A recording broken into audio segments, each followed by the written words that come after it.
আসসালামু আলাইকুম ওয়া রাহমাতুল্লাহি ওয়া বারাকাতুহু। আজকে আপনাদের মাঝে বদনজর সম্পর্কে আলোচনা করব। আল্লাহ রাসূল সাল্লাল্লাহু আলাইহি ওয়াসাল্লাম বলেছেন, আল আইনু হাক্কুন, বদনজর সত্য। আল্লাহ তাআলার তাকদীর এবং ফয়সালার পরে অধিকাংশ মানুষ মৃত্যুবরণ করবে বদনজরের কারণে। বড় হোক ছোট হোক সকলের ক্ষেত্রেই বদনজর লাগতে পারে এবং মানুষ এবং জিনের দ্বারা বদনজর লাগতে পারে। বিশেষ করে ছোট বাচ্চাদের ক্ষেত্রে বদনজরের প্রভাবটা অনেক বেশি পড়ে। বিশেষ করে বাচ্চাদেরকে আমরা পোশাকবিহীন অবস্থায় বাসায় রাখি, এতে করে বাচ্চাদের শরীরের উপর জিন্নাত এবং মানুষের আকর্ষণ বেড়ে যায়, যার কারণে বদনজর পড়তে পারে। এজন্য বাচ্চাদেরকে সবসময় পোশাক পরিহিত অবস্থায় রাখতে হবে এবং বাচ্চার অনেক বিষয় আকর্ষণ হয়, সেক্ষেত্রে বাবা মা পাড়া প্রতিবেশী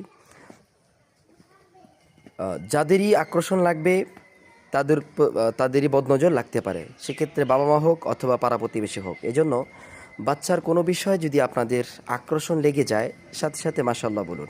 এবং বদনজর থেকে বাঁচার জন্য নিয়মিত 5 ওয়াক্ত নামাজের পরে আয়াতুল কুরসি সকাল বিকাল 3 কুল পড়ে বাচ্চার উপর দম করুন এবং এই সূরাগুলো পড়ে পানির মধ্যে দম করে সেই পানি বাচ্চাকে খাওয়ান এবং গোসল করান। ইনশাআল্লাহ বাচ্চাদের বদনজরের প্রভাবের কারণে যে মেধাশক্তি কমে যাওয়া, কান্নাকাটি করা, অসুস্থ হয়ে পড়া, খাওয়া দাওয়া বন্ধ করে দেওয়া, যেই প্রবলেমগুলো রয়েছে সেগুলো থেকে ইনশাআল্লাহ বাচ্চা সুস্থ থাকবে আশা করা যায়।